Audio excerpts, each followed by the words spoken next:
Okay so in this chapter number 5 हम लोग जो भी बात करेंगे लाइक वो we gonna deal with is models और डिस्ट्रीब्यूशन एल्गोरिथम्स और डिस्क्रीट और कंटिन्यूस के अलग अलग distribution algorithms right. So theory, I'm not concerned with the theory part. I'm just explaining you the important formulas or how to solve the problems, right? That's the only point of making this video. Okay, so जब हम बात करते हैं discrete random variables की, तो we have already discussed that in previous videos as well. लेकिन discrete variables को हम लोग अगर पढ़ें तो discrete is like specific और जिनकी like not in a continuous format. Obviously, discrete is obviously like something which is countable, which is finite, right? So that's what discrete random variables are, which we have already previously discussed in chapter 3 as well, and previous like all those 1 to 3 chapters, right? तो उसमें हम लोग probabilities भी discuss करके आ चुके हैं. probabilities जो हैं वो भी हम लोग मालूम करते हैं, और जिसमें stats का जब सब्जेक्ट पढ़ा था तो उसमें probability मालूम करना भी हमें आ रही थी. ठीक है, तो अब जब probabilities की बात करते हैं तो उसमें दो specific properties आती हैं. वो स्पेसिफिक प्रॉपर्टीज़ ये वाली लिखी हुई हैं, लेकिन मैं इस एग्जांपल के थ्रू समझा रही हूँ. ठीक है, assume that the die is loaded so that the probability that a given face lands up is proportional to the number of spots showing. ठीक है, तो number of spots showing is what we already know is like dice के ऊपर 6 वो होते हैं, like possibilities होती हैं कि हमें 1 2 3 4 5 6 आ जाए. ठीक है, अब उसकी probability निकालते हैं. तो probability का फॉर्मूला ये है कि number of occurrences divided by total number of events, right? So what we see is जब हमें probability चाहिए फर्स्ट फेस की, तो हम क्या करेंगे, फर्स्ट फेस ही होगा, राइट? फिर 21 हाउ कम 21 इसलिए आया ताकि टोटल पॉसिबिलिटीज़ या टोटल अकरेंसेस कैसे आई, 1 + 2 + 3 + 4 + 5 + 6 will tell you 21 total occurrences, that is total like the sum, right? So probability की दो functionalities और properties जो मैंने आपको previously बताया कि मैं example के through बताऊंगी, वो है कि हर probability अगर आप देखेंगे like for each particular event it is greater than equals to 0, right? It shouldn't be less than 0. That's the whole property first. Now the second property says that all the sum of probabilities जो हम देख रहे हैं अभी, तो वो सारी जो हैं इनका अगर आप सम करेंगे, जो probabilities आपको रो नज़र आ रही है probability की, तो उसको आप सम कर देंगे तो आपको बराबर आएगी 1 के. That's for sure. अगर आपको probability को क्रॉस चेक भी करना है ना, तो वो through this you can do it. Continuous random variables को भी हमने पढ़ा था कि कंटिन्यूस रैंडम वेरिएबल्स को हम अगर ग्राफ में प्लॉट करें तो वो अंडर एरिया बोल रही हूँ, graph area under the curve जो है आपको मिल जाती है, वो कंटिन्यूस रैंडम वेरिएबल्स के थ्रू एक विजुअल रिप्रेजेंटेशन है. लेकिन अगर उसको हम एक फार्मूलाज के थ्रू रिप्रेजेंट करें तो वो इंटीग्रल्स में आते हैं, लेकिन डेफिनेट इंटीग्रल्स जिसकी लिमिट्स होती हैं अपर लिमिट और लोअर लिमिट, और function is the the graph that is made, that is the function, right? और इनकी जो आपको एक्सेसेस याद करने, एक्स एक्सिस पे हम एक्स वैल्यूज डालते हैं, और एफ ऑफ एक्स जो है वो हम लोग वाई एक्सिस पे डालते हैं. एफ ऑफ एक्स को दूसरे टर्म्स में हम y भी बोलते हैं, like output, this is the input and that's the output, right? So that's the output which decides everything based on the function which is inside the integral.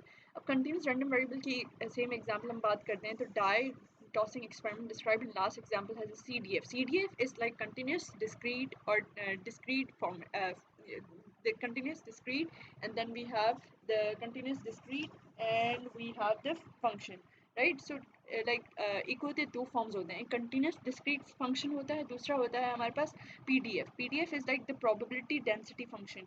Now the only difference in the two is like कि CDF में capital F of X होता है, और PDF में हमारे पास F of x जो है वो स्मॉल एफ होता है, right? So that's the difference. And the other difference is the major difference which is कि जो पीडीएफ होता है उसमें जो होता है x is equal to X होता है, capital x is equal to X होता है. x is the small x is the value, the input value that we are trying to evaluate the function on, and x is the the output value that could be generated. लेकिन जब CDF की बात करते हैं तो CDF में हमारे पास x less than equals to x होता है, x greater than x capital less than equals to x होता है, x यानी कि input value the small x, right? So that's the point here to make. अब जब हम बात करते हैं die tossing experiment describe in last example, but उसके साथ CDF लगा रहे हैं. CDF इज द सेंस कि वो कंटिन्यूस, क्योंकि अब कंटिन्यूस की रैंडम वेरिएबल्स की बात कर रहे हैं हम लोग. कंटिन्यूस रैंडम वेरिएबल्स की बात करें तभी कंटिन्यूस डिस्क्रीट फंक्शन या डेंसिटी फंक्शन इस्तेमाल कर रहे हैं. तो अब जब बात करते हैं जो एक्स वेरिएबल होता है, एक्स वेरिएबल जो है वो हम लोग उसकी इनपुट रेंजेस होती हैं, तो लाइक माइनस इन्फिनिटी से लेकर 1 तक वन माइनस इन्फिनिटी, ना ही वन इंक्लूडेड होगा। अच्छा, इसमें मैं आपको एक चीज़ बता दूं कि ये जो राउंड ब्रेसेस है उसका मतलब है इंक्लूड नहीं होगा, जो भी नंबर है वो इंक्लूड नहीं होगा। लेकिन जो स्क्वायर ब्रैकेट है उसका मतलब ब्रैकेट होता है, उसका मतलब होता है कि वो इंक्लूसिव है, वो नंबर इंक्लूसिव होगा। So like zero and zero क्यों आया लाइक इस इवेल्युएशन पे, क्योंकि हमें कोई भी इस इंटरवल के बीच में कोई भी हमें नंबर जो है वो स्पेसिफिकली जो हमें एक डिस्क्रीट निकाल के दे, like not shouldn't it shouldn't be like someone with 0.05 या 0.0 or maybe should have decimal points for now for the instant for the whole purpose कि हमें माइनस इन्फिनिटी से वन तक तो हमारा कोई लेना देना ही नहीं होगा, क्योंकि स्टार्टिंग पॉइंट ही हमारी वो होगी, ठीक है। उसके बाद हम आ जाते हैं कि वन इंक्लूसिव होगा क्योंकि स्क्वायर ब्रैकेट है, और टू जो है वो उस तक नहीं होगा, ठीक है। तो अब जब बात करते हैं तो वन पॉसिबिलिटी, जब एक डाई जब रोल कर रहे हैं तो एक पॉसिबिलिटी आ रही है, तो one divide by 21, 21 is the total possibilities which we are doing it by the sum of all the possibilities या इवेंट्स दैट आर occurring, ठीक है, या उनकी जो नंबर ऑफ डाइस पे जो फेसेस हैं उनके सम करेंगे, ठीक है ना। मैं जब दूसरी की बात करते हैं तो टू इंक्लूसिव है, फिर 2.5 2.6 7 8 और इस तरीके से थ्री इंक्लूडेड नहीं होगा, लेकिन उस तक जितने भी डेसिमल पॉइंट्स हैं वो इंक्लूडेड होंगे। लेकिन जब इसका एफ ऑफ एक्स निकालेंगे यानी कि सी डी एफ निकालेंगे तो हमें क्या मिलेगा, हमें मिलेगा 3/21। वी नो दैट 21 कैसे आया, लेकिन we don't know how this 3 6 10 15 21 is coming, right. So 3 is coming based on the probabilities के हम देख रहे हैं कि two possibilities. Now when we see two possibilities मतलब वन प्रीवियसली अकर हुआ था, two so like one and two, right. if I can zoom in, so 1 and 2 मतलब दो possibilities include हुई, तो 1 and 2 मतलब क्योंकि वन फर्स्ट possibility तो हो गई और second possibility भी हुई है, तो like 1 plus 2 is equals to 3। इसी तरीके से 3 यानी कि 3 possibilities, जो 1 हो गई 2 हो गई 3 हो गई, इन सबको प्लस करेंगे 6 आएगा। इस तरीके से सारे 10 15 21 भी आएगी। Then coming to the next, okay, sorry, that's too not fit for the screen, only let's go। अच्छा फाइन, तो कंटिन्यूस रैंडम वेरिएबल्स तो एक्सप्लेन हो गए, ठीक है। इसी तरीके से हमारे पास अनदर एग्जांपल है इंस्पेक्शन डिवाइस के ऊपर, ठीक है, वो X capital X and then continuous random variable with PDF यानी कि small F of X 1/2 e minus X upon two. तो जब एक्सपोनेंशियल डिस्ट्रीब्यूशन पढ़ेंगे तो ये आपको और क्लियर हो जाएगा कि ये इसमें क्या मतलब था, ठीक है। तो दैट्स इट। और मैं एक और चीज़, एक कॉन्सेप्चुअल चीज़ बताऊंगी कि एक्सपोनेंशियल डिस्ट्रीब्यूशन आने वाली है, वो कंटिन्यूस रैंडम कंटिन्यूस डिस्ट्रीब्यूशन में इंक्लूड कर दिया है। इस तरीके से हम लोग बात करते हैं कि कह रहे हैं बिटवीन 2 and 3, यानी कि 2 भी इंक्लूसिव होगा 3 भी होगा।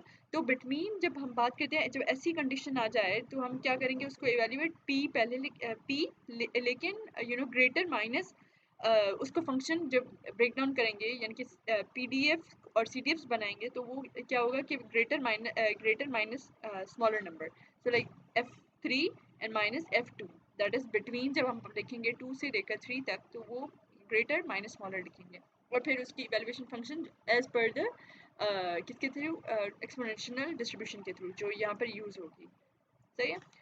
Okay, the next thing, exponential क्यों हम यूज़ कर रहे हैं, क्योंकि ई मतलब एक्सपोनेंशियल है। ना कंटिन्यूस डिस्ट्रीब्यूशंस की हम बात करते हैं तो वो भी हमारे पास कंटिन्यूस रैंडम वेरिएबल्स को ही डिफाइन करने के लिए आ जाती हैं, और उनको कुछ इंटरवल्स में हम डिफाइन करते हैं और कुछ ग्राफ्स के थ्रू डिफाइन करते हैं, ठीक हो गया। तो उसमें से जो है वेरिएबल लॉन्ग नॉर्मल और बेटा डिस्ट्रीब्यूशन हमारे पास इंक्लूडेड नहीं है हमारे फाइनल्स में ये मैम ने कंफर्म किया है। और अगर आपको पढ़ना भी है लाइक साइड वेज, अगर आपको कोई एग्जाम देना हो तो आप यूट्यूब कर सकते हैं, that's pretty much available there।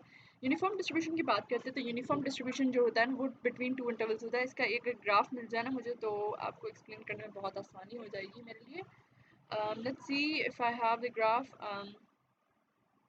नहीं, I don't have the uniform distribution का graph, but it's like this. एक ग्राफ होता है like if I could make it something like this, and sorry, this that's a y axis x axis and then you see here, सही है। सो दो intervals होते हैं a and then this is b and then वो जो उनका area under the curve होता है वो रेक्टेंगुलर फॉर्मेट में होता है, ठीक हो गया। So that's the uniform distribution, यानी कि वो हर ग्राफ के पॉइंट्स पे यूनिफॉर्मली डिस्ट्रीब्यूटेड होती है, सही हो गया।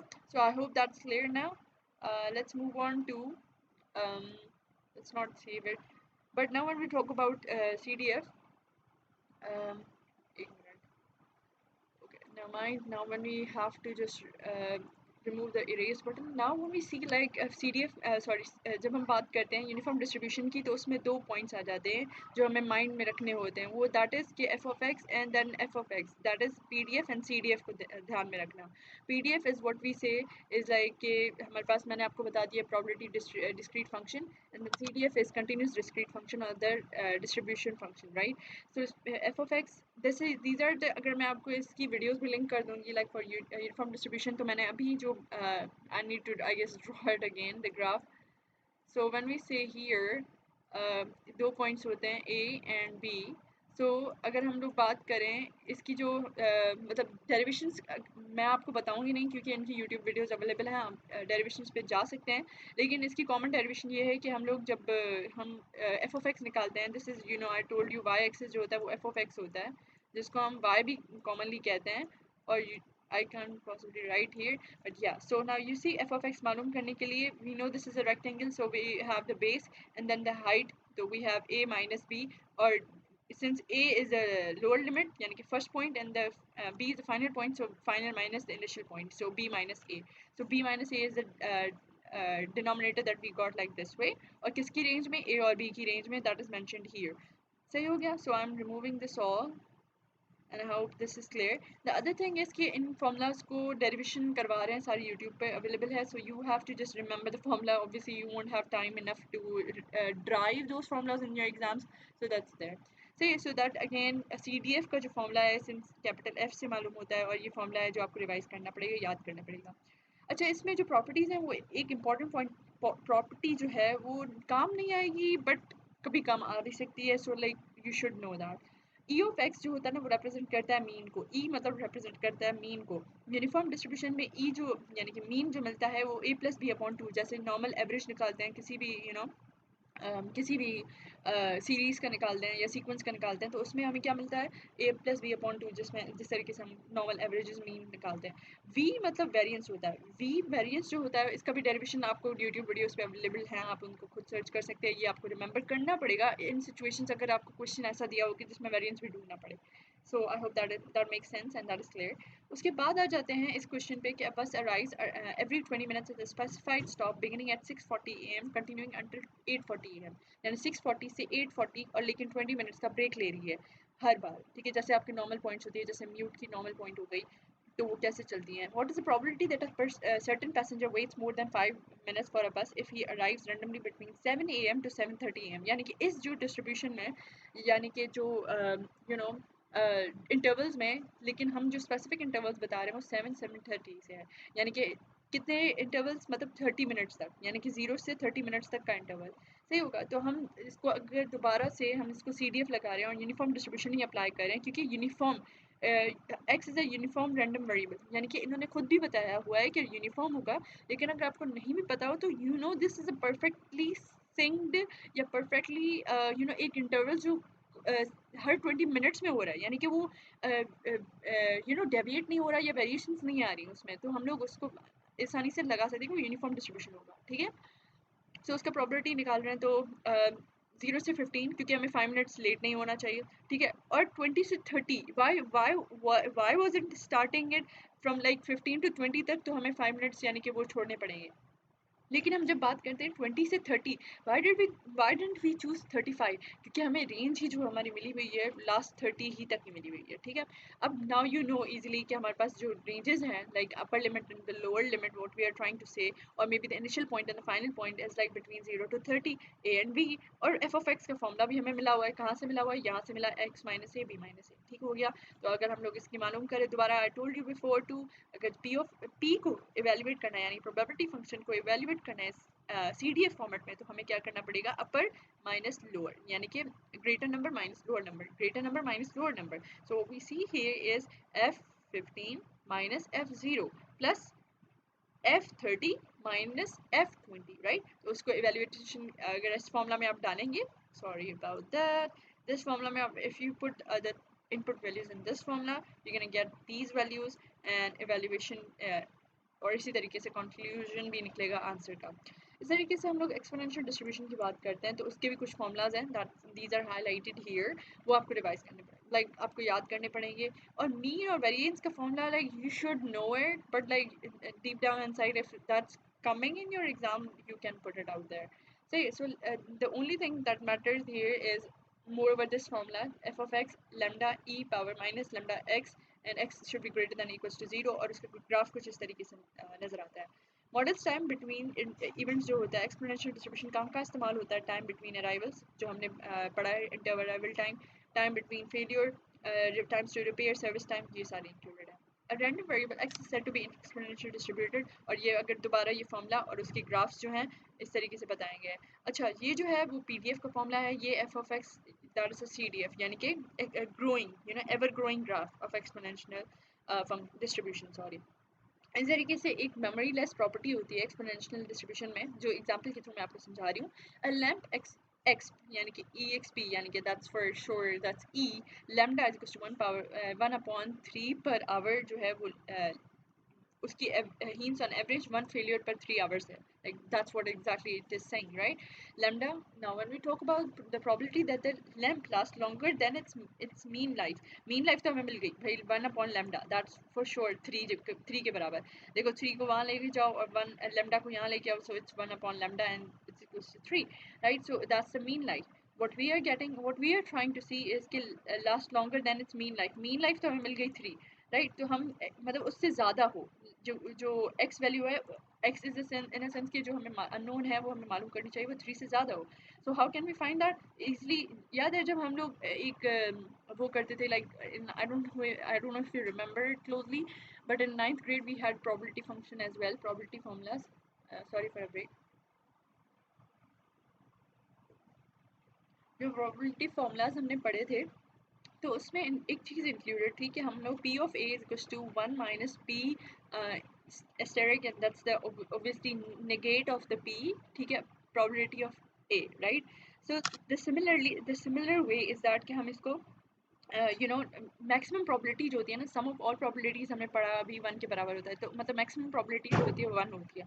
तो हम मैक्सिमम प्रोबेबिलिटी को माइनस करेंगे P X less than equals to 3 से, यानी ये निगेट वाली चीज़ है ना वो इस चीज़ को हमें ट्रू करवाए. सही हो गया? I hope that make sense कि ये निगेट कर रहा है and then this is the true format that we are trying to get. सही है. सो 1 माइनस करेंगे तो we will get that true format. So again इसको मालूम करने के लिए एक्स को हम 3 कंसीडर कर लेंगे और p को अगर हम लोग f पे इवेल्युएट करें तो f of 3 and then again we put the which formula like exponential lambda included है. तो आपको इसी से क्लियरली अंदाजा हो रहा है कि एक्सपोनेंशियल डिस्ट्रीब्यूशन इंक्लूडेड है. Put the formula and just go on with the थिंगी answer. The probability that the lamp lasts between 2 to 3. So now again is between and this. See, same question जो हमने अभी मैंने आपको बोला कि exponential distribution में काम आएगा. This is the entire thingy. That's how you do it, right? So that's exactly the evaluation happening here. मैं सर आपको conditions बता रही थी. So like upper limit or maybe you could say the higher number minus the lower number for the f of 3 and f of 2. For the probability function, right? So and then you're gonna put the exponential distribution formula and you'll get the results. Lastly, we have the third condition, the probability that it lasts for another hour given it's operating for 2.5 hours. Now you see here again कि हमें memoryless property आपको पढ़ाया मैंने. Now what memoryless property is कि हमें क्या कर रहा है कि x की value तो हमें 2.5 hours है what we are given in the question, but s plus t is for another hour which means 1 hour extra than 2.5 hours. तो हम 2.5 को 1 से प्लस कर देंगे तो हमें 3.5 मिलेगा, राइट?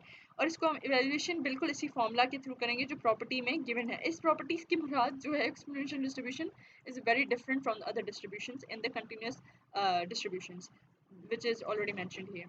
तो अगर इसको इस फॉर्मूला के थ्रू यानी कि प्रॉपर्टी के थ्रू इवेल्युएट करेंगे p x greater than t, so t we know is 1. सही है. सो x ग्रेटर देन 1 हो गया और इसको सिंपली फॉर्मूला से इवेल्युएट करें जो आपका फॉर्मूला गिवन है किस चीज़ का हमें गिवन है. इसको अगर p x of x greater then 1 है यानी कि वो हम जब उसको अगेन सेम जो नेगेट फॉर्मूला से करेंगे नेगेट चीज़ों से करेंगे तो हमें ये वाला कुछ सेंटेंस मिलेगा. सेंटेंस नहीं लाइक फॉर्मूला इवेल्युएशन. वही बात कि ग्रेटर देन के लिए है तो हम लोग उसको नेगेट कर लें 1 से माइनस कर लें तो वो उसकी ट्रू कंडीशन मिल जाएगी यानी कि x less than equals to 1 and then again we have the formula for p को कन्वर्ट करने के लिए f यानी कि CDF यूज करने के लिए तो हम 1 पुट करेंगे input value 1 minus and then the the thingy the f of 1, लेकिन हमें पता है वो f किस चीज़ का होना चाहिए, CDF किस चीज़ का होना चाहिए, कौन सी डिस्ट्रीब्यूशन का होना चाहिए, यानी कि एक्सपोनेंशियल डिस्ट्रीब्यूशन। उसका फॉर्मूला लगाएंगे एंड द आंसर इवैल्यूएशन निकल के आ जाएगी। This is the answer and that's how exactly ma'am has got the answer. और इस तरीके से मैम ने थोड़ा ब्रीफली डिस्क्राइब किया हुआ है। Never mind, it's all good. Okay, gamma distribution की बात करते हैं तो गामा डिस्ट्रीब्यूशन में सिंपली एक फॉर्मूला है जो आपको याद करना होता है। गामा डिस्ट्रीब्यूशन है ना, वो आपको डेरिवेशंस में काम आती है।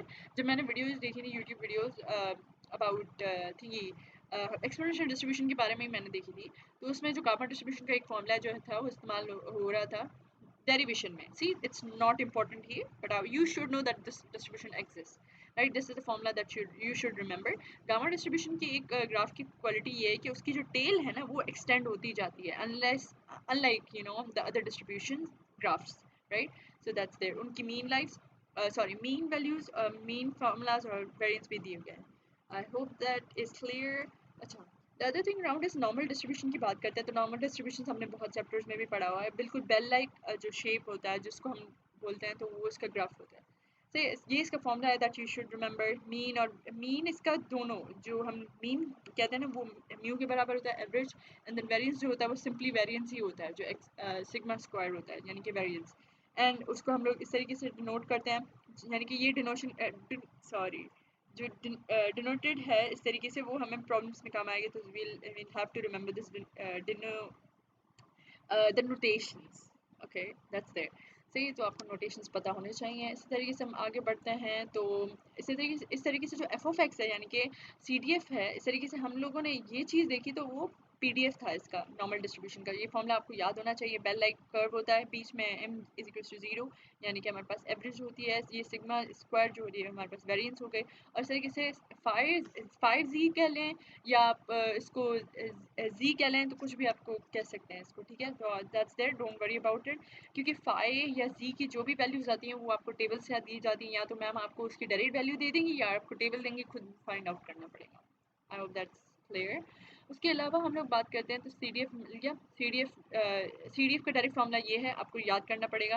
Let me zoom in, that's phi, and then phi is like similar to z, ठीक है। तो just don't worry about it at all। सही, z या phi आप लिखते हैं x minus mu upon sigma. सही, upon sigma, not sigma square. जो भी प्रॉब्लम्स दिए जाएंगे उसमें आपको सिग्मा स्क्वायर दिया जाएगा। So you must not worry about it, और you must not, I mean, make mess in it by putting sigma, like sigma's direct value when it should rather be square root of that value। Okay, वो आपको आगे example में पता चल जाएगा। The next thing that you see here is for the example, right? So इसमें जो notations मैंने आपको बताया था कि आपको याद रखना है x and then n mu square। See, so this value represents mu and this value represents sigma square from the direct notations, right? So sigma square है, हमें चाहिए sigma, right? By the formula we see sigma। So what we can do is कि हम लोग sigma square है तो हम लोग उसको sigma करें, यानी कि 9 का स्क्वायर रूट निकालेंगे तो हमें 3 मिल जाएगा। So अगर फिर उसके बाद हम लोग f of 56 मालूम करना है, कंप्यूट करना है, राइट? तो हम दोबारा से x is equal to less than equal to 56 करेंगे, और देन सिमिलरली हम लोग ये फॉर्मूला पुट करेंगे लाइक फॉर द CDF, और ये फॉर्मूला पुट करके हमें ऑलमोस्ट यही फॉर्मूला इस्तेमाल हो रहा है, तो don't worry about anything. x minus mu upon sigma, so it's like x की वैल्यू क्या है हमारे पास 56 we see here, and then sigma हमारे पास sorry mu, x minus mu is what we see here is 50, and then sigma is like the square root of sigma, so what we see is 9 का square root यानी कि 3, so when we evaluate it we get 2, ठीक है। so our sigma sorry, this is not sigma, this is phi actually, जिसको हम z भी बोल सकते हैं। सही है, z2, तो इसकी जो वैल्यू टेबल से हम दिखाएंगे तो वो 0.9772 निकलेगी। I hope that is clear। उसके अलावा हमारे पास है this example right here, the time required to load an ocean going vessel, मतलब यानी ocean going vessel x is distributed as n12 4। So what we see here again is the probability that the vessel is loaded in less than 10 hours। So what we see here is 10 hours लेंगे F of 10, अगेन उसको normal distribution पे evaluation करेंगे और उसके बाद we know that 10 is the X and then we know here is the mu value, sorry, x value, which is 12. When we evaluate it with the formula, what we get is x minus mu is 12, right? Mu is like average, and then we have 4. 4 is the sigma squared. When we only need sigma, which is the standard deviation, right? We put the put it in the formula, we evaluate it, we get it -1, and then 5 minus 1 is equivalent to this through the table, right? Phi is z, so that's, don't worry about it, okay? अच्छा, उसके अलावा हमारे पास है the time in hours required to load a ship X. इस तरीके से आप इसको भी सॉल्व कर सकते हैं। Honestly like going through each example is a frustration point, so that's there. इस तरीके से आप इसको भी सॉल्व कर सकते हैं, सारे एग्जांपल्स आप सॉल्व कर सकते हैं सिमिलरली लाइकवाइज, ओके। उसके अलावा हम लोग इस प्रॉब्लम में सिर्फ एक चीज़ आपको माइंड में रखनी है कि जो फाई और ये पूरी इवेल्युएशन निकल रही है, हमें एक्स नॉट मालूम करना है इसमें according to the problem statement. जब when you gonna read it, you gonna understand it. तो जो एक्स नॉट की वैल्यू मालूम करनी है, तो हमें ये फाई का इन्वर्स देना पड़ेगा इस नंबर के साथ, ताकि एक्स नॉट तो अलग हो जाए ना फाई से, क्योंकि फाई भी नहीं मिला होगा, एक्स नॉट भी नहीं मिला होगा, तो that wouldn't solve it to complete result etcetera. तो फाई का इन्वर्स निकालेंगे 0.95 के साथ, तो 1.645, राइट, मिलेगा इन्वर्स। जब टेबल से इन्वर्स निकालेंगे तो हमें 0.95 जब निकालेंगे विथ इन्वर्स ऑफ फाई, तो what we get is phi या जी, it's like the two words the same, two variables the same, and 1.645 आएगा। उस तरीके से सारी वैल्यूएशंस क्विक मैथ्स लगा के, and then you can get the results. Next to the triangular distribution, again we have the formulas here, we should remember them, which is very true. और इस तरीके से मीन भी उसका a plus b plus c upon 3 है। इसकी again derivation YouTube पे मौजूद है। अगर आपको derivation में इंटरेस्ट है तो आप खुद YouTube करके इन सब distributions के अलग अलग derivations भी, इनके formulas कैसे आए वो आप खुद मालूम कर सकते हैं। But for now you should remember these. Now the other thing around here is a burger franchise, and now again there's a example with it. A burger franchise planning a new outlet in Auckland wants to determine the probability that a new outlet will have weekly sales of less than $2,000. ठीक है, तो less than $2,000 है, तो मतलब उसके अलावा होगा if the weekly sales are less than this, the outlet is unlikely to cover its cost.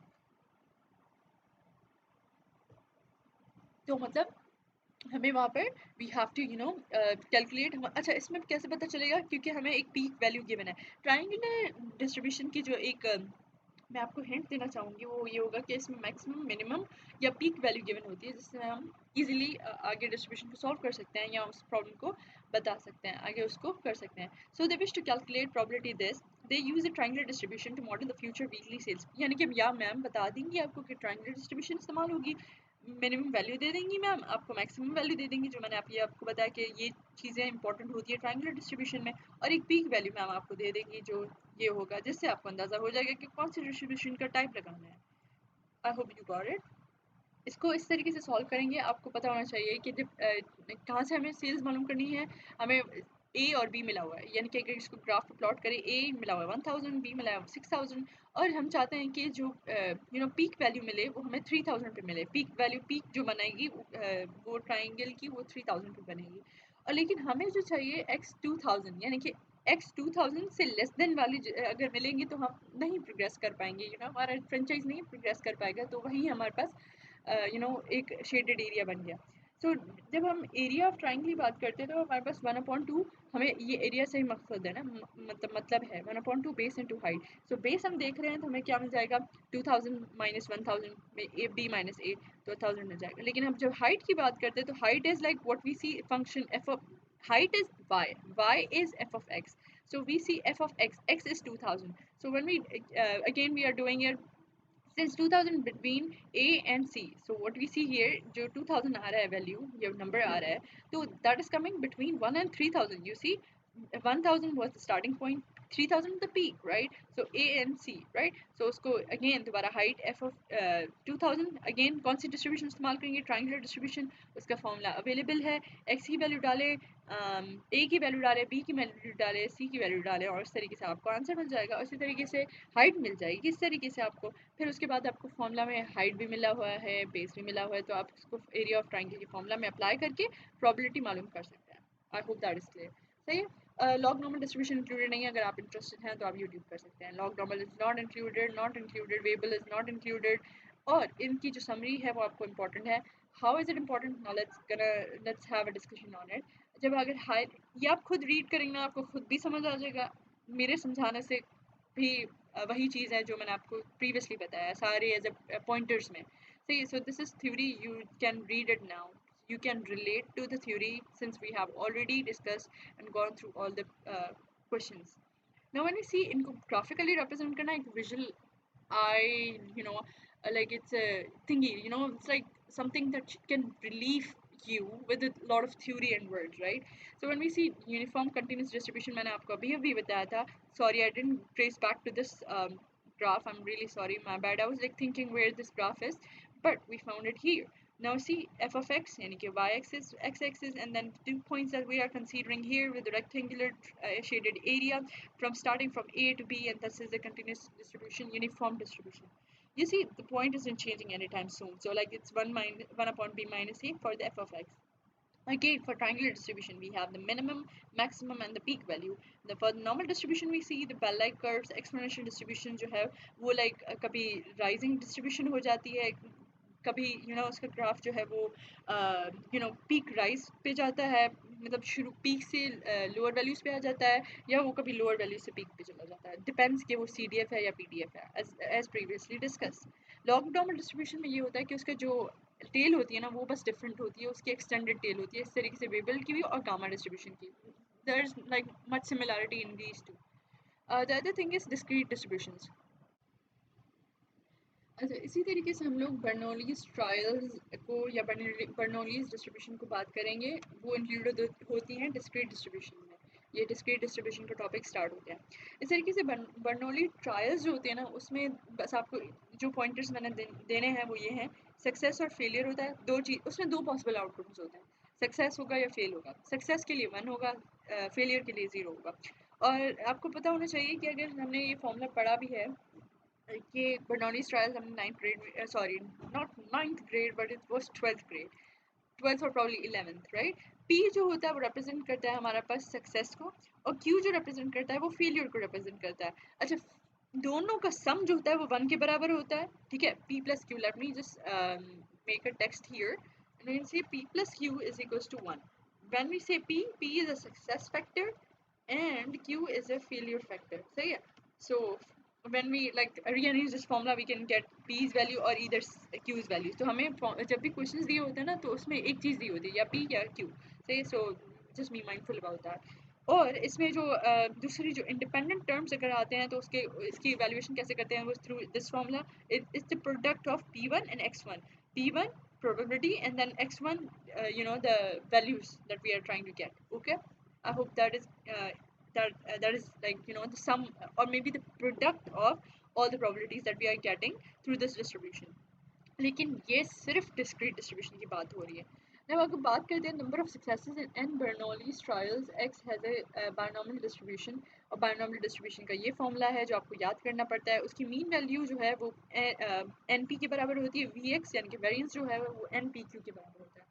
The only thing I don't see is like the application of these mean and variance, honestly, so that's they're not really helpful, but maybe they could be helpful like sometimes later in the problems, so just remember them.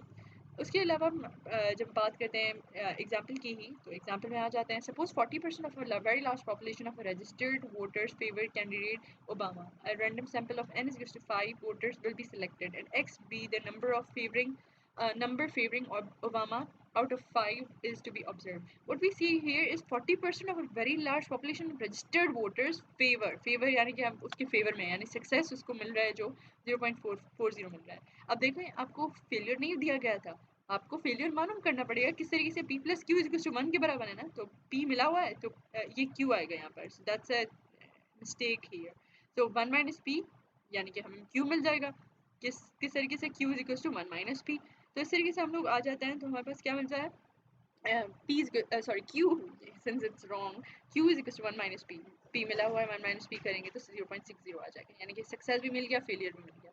अब आ जाते हैं कि what is the probability of getting no one who favors Obama, सही है? P x is equals to 0, हमें पता है x is equals to 0, so what we know is कि फेलियर कितने हैं, यानी कि no one wants to vote Obama, ये जो है वो वोटर लिस्ट है, लेकिन no one wants to vote का वो 0.60 है, लेकिन कितने, no one wants to vote it but 5 voters हैं हमारे पास, मतलब 5 वोटर्स जो है वो देंगे वोट्स, तो वो 0.6 को हम 5 टाइम्स मल्टीप्लाई करेंगे या पावर में दे देंगे तो हमें आंसर मिल जाएगा. What is the probability of getting one person who favors Obama? One person, यानी कि x is equals to 1. अब हम इसको किस फॉर्मूला में पुट करेंगे, बायोनॉमियल फॉर्म डिस्ट्रीब्यूशन के फॉर्मूला में पुट करेंगे, तो हमें इसकी इवैल्यूएशन सी, यहाँ पर जो ये जो रिप्रेजेंटेशन है ना, इसका मतलब है, let me write it here, NCR, अगर आपने R लिखे हैं या X लिखे हैं आपकी मर्जी पे है, सही है.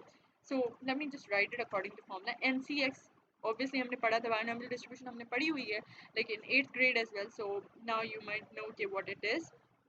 सो इस रिप्रेजेंटेशन का मकसद ये होता है, यानी कि कॉम्बिनेशन इस्तेमाल होगी, ठीक है. जब आप कैलकुलेटर इस्तेमाल करेंगे तो NC जिस तरीके से फॉर्मेट है, यानी कि 5C2 है तो C का ऑप्शन होता है, तो आप उसको इजीली कैलकुलेट कर सकते हैं.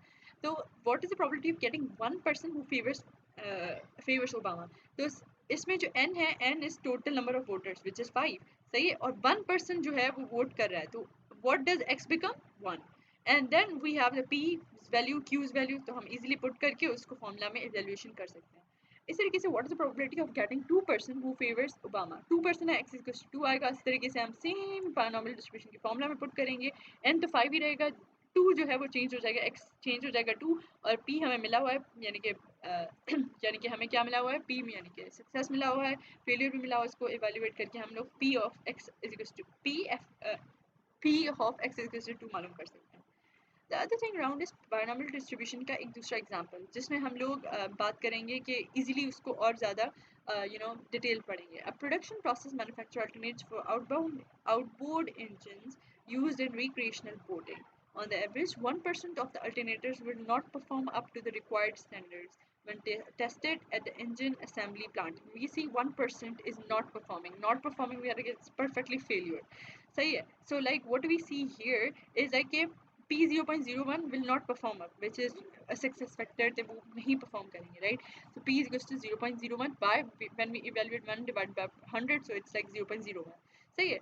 So P is 0.01, so alternatively Q यानी कि failure जो होगा वो हमारे पास 0.99 निकलेगा, 1 minus 0, वो किस तरीके से निकलेगा, 1 minus 0.01 is equals to 0.99, right? So 100 plants were tested, when a large shipment of alternatives is received at a plant, hundreds are tested, 100 are tested, यानी कि shipments जो है वो 100 shipments जो है वो tested है, यानी कि n is equals to 100.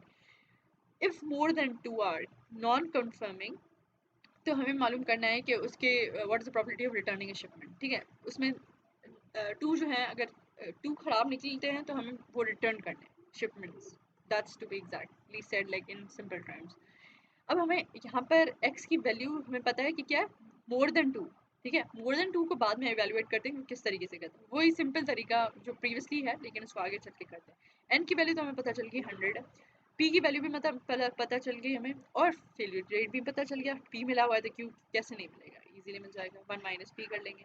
The probability of returning shipment is x greater than 2, जो हमारी कंडीशन है, if more than 2 are non conforming. Good हो गया. इस तरीके से हम लोग बात करते हैं, तो उसके x ग्रेटर देन 2 है तो हम y minus p of x less than equal to 2, यानी कि उसकी नेगेशन करके 1 माइनस कर देंगे तो हमें वो ट्रू कंडीशन दे देगा, सही है. तो हमें x less than is equal to 2 यानी कि 0 की प्रोबेबिलिटी इंक्लूडेड होगी, 1 की प्रोबेबिलिटी इंक्लूडेड होगी, 2 तक, यानी कि 0 से लेकर 2 तक, 0 की मालूम करेंगे, 1 की मालूम करेंगे, 2 की मालूम करेंगे, लेकिन अब किस चीज़ में, बायनॉमियल डिस्ट्रीब्यूशन अप्लाई करके, और बायनॉमियल डिस्ट्रीब्यूशन का ये फॉर्मूला जो है हम लोग लगा के इसकी इवैल्यूएशन करेंगे, और जब आप इवैल्यूएशन कर लेंगे, 1 से माइनस करेंगे तो आंसर ये चीज़ आएगी 0.0794. इस तरीके से हम लोग बात करते हैं binomial distribution का another example. The Hawks are currently winning 0.55 of their games. There are 5 games in the next 2 weeks.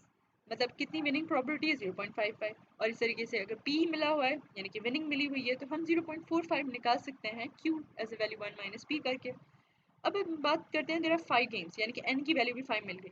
अब नेक्स्ट 2 वीक्स के लिए वो प्ले कर रहे हैं, what is the probability that they will win more games than they lose. अब winning तो हमें मालूम हो रहा है कि 5 गेम्स, अगर हम लोग विन की देखें कंडीशन तो 0.55, यानी कि सपोज कर 2 गेम्स इन्होंने विन कर लिए हैं, सही है. तो अब उनको कितनी चाहिए, 2 से ज़्यादा चाहिए, यानी कि 3, 4 या 5, क्योंकि 5 गेम्स रहती हैं ना। तो 3, 4, 5 जो है हमारे पास x की वैल्यूज़ हो जाएंगी, यानी कि इनके बिटवीन कुछ भी हो सकता है, कोई भी गेम वो विन कर सकते हैं। 3 कर सकते हैं, या 4 कर सकते हैं, या 5 कर सकते हैं, इस लिमिट के बीच में। तो 3, 4, 5 को प्लस कर देंगे और इस तरीके से हमारी इवेल्यूएशन निकाल के सारी मैथ्स लगा के करके will get the answer. Now coming to the next thingy, geometric distribution, which is very easy. उसका एक फॉर्मूला है q power x minus 1p, सही है, और इसकी mean value, variance value, if you should remember it. And geometric distribution में जो keyword आपको ध्यान में रखना है, for seeing if the problem exists for the geometric distribution is the keyword first. अगर कीवर्ड फर्स्ट कीवर्ड इस्तेमाल हो रहा है प्रॉब्लम में, तो आपको समझ जाना है कि वहाँ पर डिस्ट्रीब्यूशन कौन सी इस्तेमाल करनी है, ज्योमेट्रिक। इसी तरीके से अगर हम बात करते हैं नेगेटिव बायनॉमियल डिस्ट्रीब्यूशन की, तो उसका कुछ फॉर्मूला इस तरीके से है जो आपको याद करना पड़ेगा, और इस तरीके से उसकी मीन वैल्यू, उसकी वेरिएंस वैल्यू भी ये डिफाइंड है। आगे चलते हैं एग्जाम्पल में। 40% of the assembled inkjet printers are rejected at the inspection station. Find the probability that the first acceptable inkjet printer, first यानी कि हमारे पास क्या चीज़ होगी, geometric distribution. Third one is inspected, यानी कि जो x की वैल्यू होगी वो 3 होगी, और हमारे पास considering each inspection as Bernoulli style with q और p दिए हुए हैं, Q और P दिए हुए हैं, तो इजीली आप ज्योमेट्रिक प्रोग्रेशन में ये वाले फॉर्मूला में अप्लाई करें, आंसर मिल जाएगा आपको। Thus, in only about 10% of the cases is the first acceptable printer the third one from any arbitrary starting point. To determine the probability that the third printer is inspected is the second acceptable printer. अब इस problem को extend किया जा रहा है कि अगर third printer inspect जो हुआ था वो सेकंड एक्सेप्टेबल प्रिंटर था, तो we use a negative binomial distribution, क्योंकि हमने दोबारा उसको क्यों इंस्पेक्ट किया, जबकि एक बार हो गया था, वो एक्सेप्ट हो गया था, दोबारा किया। तो अब हमें इस चीज़ से क्या अंदाज़ा हो रहा है कि थर्ड से हम सेकंड की तरफ गए, यानी कि एक कंपैरिजन की तरफ गए, तो हम नेगेटिव बायनॉमियल डिस्ट्रीब्यूशन इस्तेमाल करेंगे। और नेगेटिव बायनॉमियल डिस्ट्रीब्यूशन का फॉर्मूला है y-1 k-1, यानी कि ये हमारे पास c, यानी कि अगेन आई टोल्ड यू, जो भी ब्रैकेट्स होते हैं वो NCR के रिप्रेजेंटेशन में लिखे होते हैं, यानी कि कॉम्बिनेशन से इसको सॉल्व करेंगे। इस तरीके से आपको y की और k की वैल्यू मिली हुई है। किस तरीके से मिली हुई है, y की हमें मिली हुई है कि भाई क्या है, थर्ड प्रिंटर है, और k की वैल्यू क्या है, second acceptable printer. Winning probability और फेलियर, विनिंग और फेलियर हमें मिला हुआ है, p और q मिला हुआ है, और इस तरीके से हम फॉर्मूला को पुट करके आंसर इवेलुएट कर लेंगे 0.288। अच्छा, दूसरी बात, एग्जाम्पल जो है हमें गिवन है वो है जो भी एग्जाम्पल है, I am not gonna read it. Third string quarterback for the university of lower Alatona, the probability that Joe gets into any game is 0.40, यानी कि obviously success अब 0.40 है। ठीक है, उस तरीके से हम लोग 0.40 हो गया, और इस तरीके से हम लोग कहते हैं कि the probability, what is the probability that the first game यानी कि first is like for geometric progression, game Joe enters is the fourth game of the season. So what we see is it's again fourth game, और इस तरीके से हम लोग geometric progression नहीं, geometric distribution में डालेंगे, तो हमें इसकी 0.864 वैल्यू इवेल्यूएशन मिल जाएगी। Okay, so I hope you got it. इस तरीके से हमारे पास है using the binomial distribution the desired probability is given by. अच्छा, दूसरा जो क्वेश्चन है ना, क्वेश्चन का पार्ट मैंने पढ़ा ही नहीं। What is the probability that जो plays in no more than 2 of the first 5 games. 2 of the first 5 games, तो हमें पता चल रहा है कि नो मोर देन 2, यानी कि हमें x is less than equal to 2। अब सम करेंगे 5 0 से 5 तक, हमें क्योंकि 5 गेम्स है, ठीक है। तो और जो भी कंडीशन है हम लोग बायनॉमियल डिस्ट्रीब्यूशन के थ्रू लगाएंगे, उसके NCR की वैल्यू, तो आई पर वैल्यूएशन होती जाएगी 5 0, फिर 5 1, फिर 5 2, और जो भी वैल्यूएशन होगी वो C के साथ होगी, कॉम्बिनेशन के साथ होगी, क्योंकि बायनॉमियल डिस्ट्रीब्यूशन में कॉम्बिनेशन इस्तेमाल होता है। तो ये ब्रैकेट रिप्रेजेंटेशन उसकी ही है। विनिंग प्रोबेबिलिटी मिली हुई है, और हमें वो भी मिला हुआ है, यानी कि फेलियर, यानी कि विनिंग एंड सक्सेस। अच्छा, यहाँ पर मुझे ना, मैं आपको बता दूँ कि जो द प्रोबेबिलिटी दैट जो gets into any game is 0.40, यानी कि ये जो सक्सेस फैक्टर है, तो इन्होंने गलत लिखा हुआ है। जो सक्सेस फैक्टर है तो वो आगे आएगा। Let's see the formula of geometric progression. Oh, never mind. So it's like q power x minus 1. Q is the failure, right? So failure जो है तो वो 0.6 है ना. That makes sense, right? So I thought like it's p power or something, but no, it's correct, actually correct. अच्छा, उसके अलावा हम लोग बायनॉमियल डिस्ट्रीब्यूशन भी करेंगे, तो ये चीज़ अभी आपको एक्सप्लेन कर दी मैंने। इस तरीके से पॉइजन डिस्ट्रीब्यूशन भी होता है। Poisson distribution is important too, जिस तरीके से दूसरे डिस्ट्रीब्यूशन इंक्लूडेड है, पॉइजन डिस्ट्रीब्यूशन में जो एक इंपॉर्टेंट फैक्टर होता है वो टाइम का फैक्टर होता है, क्योंकि ये हमें टाइम की बेसिस पे एवेल्युएशन कर सकते हैं और करते हैं। इसका फॉर्मूला ये है जो आपको याद करना पड़ेगा। ठीक हो गया।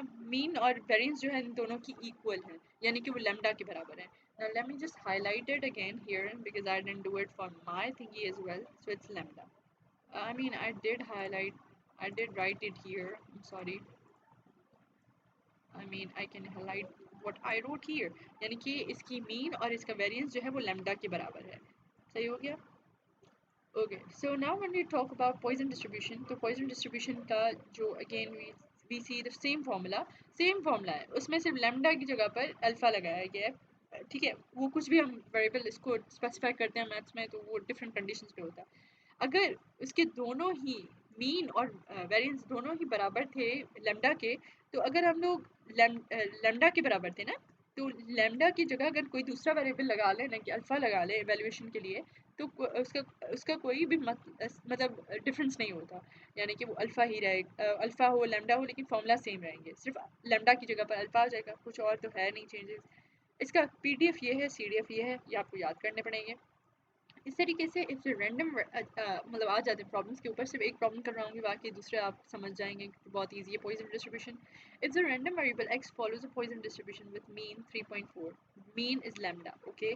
So mean जो है हमारे पास 3.4 है। p x is equals to 1, यानी कि x is equals to 6, sorry my bad, तो यानी कि x की वैल्यू 6 मिल गई। तो सब कुछ मिला हुआ है, तो अब फॉर्मूलाज में पुट कर दें, आंसर निकाल दें। इस तरीके से दूसरे भी क्वेश्चंस होंगे। ये एग्जांपल इंपॉर्टेंट है, मैं करवा रही हूँ, बाकी आप एग्जांपल्स को कर सकते हैं अकॉर्डिंग टू दिस एग्जांपल, या with reference to this example. A computer repair person is beeped each time there is a call for service. The number of beeps per hour Poisson, which is alpha is equals to 2 per hour. What we see is the probability of 3 beeps in the next 3 hours, next hours, यानी कि x is equals to 3 आ जाएगा, और हमारे पास alpha की value क्या है, 2 है, तो अल्फा की वैल्यू पुट करेंगे इस फॉर्मूला में, तो हमें आंसर क्या आ जाएगा, जो भी आंसर आएगा वो यहाँ पर लिख दिया जाएगा। ठीक हो गया। इस तरीके से हम लोग बात करते हैं P, ऑल्सो P(3) जो है, अगर उसमें अगर ये हमने CDF इस्तेमाल किया था, ये मुझे let me write it here, we used PDF here, और इस वाले में हम लोगों ने CDF किया and we saw that the values are same, so that's there, so you don't need to be very confused about anything here. अच्छा, दूसरी बात, the probability of the two or more beeps in a 1 hour period, 2 or more है तो हमें पता है, इसको हम ऐसे लिख सकते हैं। उसको कैसे मालूम कर सकते हैं, अब तो आपको पता होना चाहिए कि उसके नेगेशन करेंगे और 1 से माइनस कर देंगे, तो वो आपको आंसर मिल जाएगा। और इस तरीके से P(0) यानी कि हम पॉइजन डिस्ट्रीब्यूशन लगा के आपको आंसर मिल जाएगा। इस तरीके से सारे प्रॉब्लम्स जो आगे पॉइजन डिस्ट्रीब्यूशन के, वो इस तरीके से ही सॉल्व होंगे। So I'm not going through them. Now you should know how you should solve these Poisson distribution problems. The other thing around is कि inter-arrival times और ये splitting and pooling वाला topic included नहीं है। आप अगर पढ़ सकते हैं तो आप इसको YouTube से आपको खुली आज़ादी है कि आप इसको पढ़ें। इसकी अगेन डिस्क्रीट प्रोबेबिलिटी डिस्ट्रीब्यूशन के, जिस तरीके से हमने कंटिन्यूस प्रोबेबिलिटी डिस्ट्रीब्यूशन के ग्राफ्स पढ़े थे, इस तरीके से डिस्क्रीट प्रोबेबिलिटी डिस्ट्रीब्यूशन के ग्राफ कुछ इस तरीके से बनते हैं, बायनॉमियल डिस्ट्रीब्यूशन का इस तरीके से बनता है, यूनिफॉर्म डिस्क्रीट डिस्ट्रीब्यूशन का इस तरीके से बनता है। और इनमें देखिए कोई भी वैल्यू कोई भी लाइन नहीं है, it's the only points that are represented here since it's discrete, makes sense, right? So point से हम रिप्रेजेंटेशन करते हैं डिस्क्रीट प्रोबेबिलिटी की, डिस्क्रीट प्रोबेबिलिटी डिस्ट्रीब्यूशन की। इसको अगर आप दोबारा पढ़ेंगे, इन कीवर्ड्स को, नहीं कीवर्ड्स नहीं, लाइक पॉइंटर्स को पढ़ेंगे, तो आपको समझ आ जाएंगी मेरी बात। Okay, so that's done. Empirical distribution, अच्छा, एम्पेरिकल डिस्ट्रीब्यूशन जो थर्ड टाइप ऑफ डिस्ट्रीब्यूशन है, जो रखते हैं हम लोग जब हमें पता नहीं होता कि कौन सी टाइप ऑफ डिस्ट्रीब्यूशन इस्तेमाल करें प्रॉब्लम स्टेटमेंट में। ठीक है, तो इसका मतलब ये होता है। ठीक है, इस तरीके से अगर हम लोग एक एग्जाम्पल की बात करते हैं, तो वर्किंग एग्जाम्पल है, customers arrive at lunch time in groups of from 1 to 8 persons. The number of persons per party in the last 300 groups has been observed. The results are summarized in the table. The histogram of the data is also included. Now what we see here is that हमें arrivals per party मिले हुए हैं 1 to 8, और frequency भी हमें मिली नहीं हुई। ठीक है, फ्रीक्वेंसी हमें मालूम करनी पड़ी। अच्छा, एम्पेरिकल डिस्ट्रीब्यूशन के लिए हमें 4 कॉलम्स की जरूरत होती है, अराइवल्स जो दी हुई होती हैं, फ्रीक्वेंसी मालूम करनी पड़ती है, रिलेटिव फ्रीक्वेंसी और कम्युलेटिव फ्रीक्वेंसी। ठीक है, तो फ्रीक्वेंसी जब मालूम करते हैं तो फ्रीक्वेंसी कैसे मालूम होता है, हमारे पास अच्छा सॉरी फ्रीक्वेंसी भी हमें दी होती है। लाइक फॉर इंस्टेंस सपोज करें मैं अब बात करती हूँ, हाँ फ्रीक्वेंसी दी हो, दो कॉलम्स दिए होते हैं, सॉरी अराइवल्स दिए होते हैं पर पार्टी, और फ्रीक्वेंसी भी दी होती है। रिलेटिव फ्रीक्वेंसी कैसे मालूम करते हैं, वो कैसे मालूम करते हैं, फ्रीक्वेंसी का जो वैल्यू है डिवाइडेड बाय टोटल इंस्टेंसेस जो क्वेश्चन में गिवन थे, कितने थे 300 इंस्टेंसेस या ग्रुप्स कह लें, कोई मसला नहीं है। तो फ्रीक्वेंसी डिवाइडेड बाय इंस्टेंसेस, ये वैल्यू हमें रिलेटिव फ्रीक्वेंसी मिल जाएगी। और इस तरीके से कम्युलेटिव फ्रीक्वेंसी तो आपने स्टेट्स में किया होगा कि फर्स्ट वैल्यू तो सेम ही रहती है, फिर उसको हम विद डायगनली जैसे कॉलम वाइज जाते हैं तो उसको हम नेक्स्ट वैल्यू के साथ प्लस करते हैं, वो आंसर हमें कम्युलेटिव फ्रीक्वेंसी दे देता है। 0.10 प्लस 0.37 गिव्स 0.47। और रिलेटिव फ्रीक्वेंसी आप सबकी आप मालूम कर सकते हैं कैसे, frequency divided by instances which is the total instances which remains constant for all the values which is 300। 110 को 300 से डिवाइड करेंगे, आंसर 0.37 आएगा। और इसका हिस्टोग्राम जो है वो इस तरीके से आपको मेंशन्ड है इन द डायग्राम, और CDF भी आपको मेंशन्ड है। इस तरीके से दूसरा एग्जांपल भी है, आप इसको खुद ही सॉल्व कर सकते हैं। वो CDF के लिए है, ये PDF के लिए था। CDF में कंटिन्यूस है, तो कंटिन्यूस है तो एक रेंजेस बनेगी, यानी कि 0 से 0.5, 0.5 से 1, 1 से 1.5, 1.5 से 2, तो एक रेंजेस बन गई, तो आपको खुद समझ में आ जाएगा विद द CDF। बाकी प्रोसीजर सेम है, फ्रीक्वेंसी दी जाएगी। रिलेटिव फ्रीक्वेंसी कैसे मालूम करेंगे, frequency divided by total instances which is 100। So frequency 21 divided by 100, which makes it 0.21. Again, 12 divided by 100 instances, we get 0.12. So that's how exactly these tables columns are formulated. अच्छा, useful statistical models जो हैं queuing system में, inventory supply chain systems में, reliability and maintainability, limited data वगैरह वगैरह जो भी है, ये सारी चीज़ें हमने उसमें भी पढ़ी हैं यार, चैप्टर 1 to 3 में। सो अगर आप इसको पढ़ेंगे तो वो आपको एक पॉइंटर्स दे रहा है, मैम पॉइंटर्स देना चाह रही हैं इनके थ्रू, जो इम्पोर्टेंट है टू सॉल्व जो प्रॉब्लम्स आती हैं हमारे पास किस चीज़ के लिए, जो हमारे पास प्रॉब्लम्स आती हैं जावा प्रोग्राम से हम जब कर रहे हैं, इनको सॉल्व कर रहे हैं, तो वहाँ पे काम आ रही हैं, right. So I hope that makes sense. और ये जो है कुछ मैंने हाईलाइटेड की हुई थी कि lead time distribution, lead time यानी कि जब हमने कोई पैकेज ऑर्डर किया और वो रिसीव हुआ, उसके टाइम जितना भी टाइम लगा उसके दौरान, तो उसको लीड टाइम कहते हैं। और लीड टाइम को सॉल्व किस तरीके से करते हैं, गामा डिस्ट्रीब्यूशन के थ्रू। और Poisson distribution, negative binomial distribution, geometric distribution demand के लिए काम आता है, मतलब जब हम डिमांड कैलकुलेट करना चाहते हैं। टाइम टू फेलियर जो है वो रैंडम वेरिएबल्स होंगे तो एक्सपोनेंशियल, इसके सारे वो चीज़ें दी हुई हैं कि मतलब जब ये होगा तो कौन सी डिस्ट्रीब्यूशन इस्तेमाल कर सकते हैं, तो आप खुद रीड कर सकते हैं। लिमिटेड डेटा जो है, again if the data obtain is limited और incomplete, there are usually 3 distributions that are used. Limited data, अगर हमारे पास एक रिस्ट्रिक्शन आ जाती है कि लिमिटेड डेटा होती है, तो हम लोग उसको 3 डिस्ट्रीब्यूशंस के थ्रू सॉल्व कर सकेंगे। यूनिफॉर्म हो गया, ट्राइंगुलर हो गया, बीटा डिस्ट्रीब्यूशन हो गया। यूनिफॉर्म के लिए इंटर अराइवल और सर्विस टाइम अगर रैंडम होते हैं तब ये इस्तेमाल करते हैं यूनिफॉर्म डिस्ट्रीब्यूशन। और ट्राइंगुलर डिस्ट्रीब्यूशन में मैंने आपको प्रीवियसली भी बताया था, मैक्सिमम, मिनिमम और पीक वैल्यू होनी चाहिए। बीटा डिस्ट्रीब्यूशन के लिए भी हमने प्रीवियसली नहीं डिस्कस किया, लेकिन इंक्लूडेड नहीं है, अगर आपको पढ़ना है तो आप खुद यूट्यूब कर सकते हैं। अगर हमने एक समरी बतानी हो ना, तो हमने ये बताया कि पूरी स्टेट्स ही अभी आपको समझाई थी ना, तो व्हाट वी सी इस सिमुलेशन जो है वो प्रोबेबिलिस्टिकली उसको देखता है हर चीज़ को, मतलब लाइक स्टेट्स के थ्रू देखता है, नॉट डिटर्मिनिस्टिक, मतलब उसको पता नहीं होता कि क्या होना है, लाइक एक फिक्स चीज़ नहीं है। प्रोबेबिलिस्टिक मतलब प्रोबेबिलिटी है कि भाई ये चीज़ होनी है, so that's why we use the entire stats. Yeah, that's it about this chapter.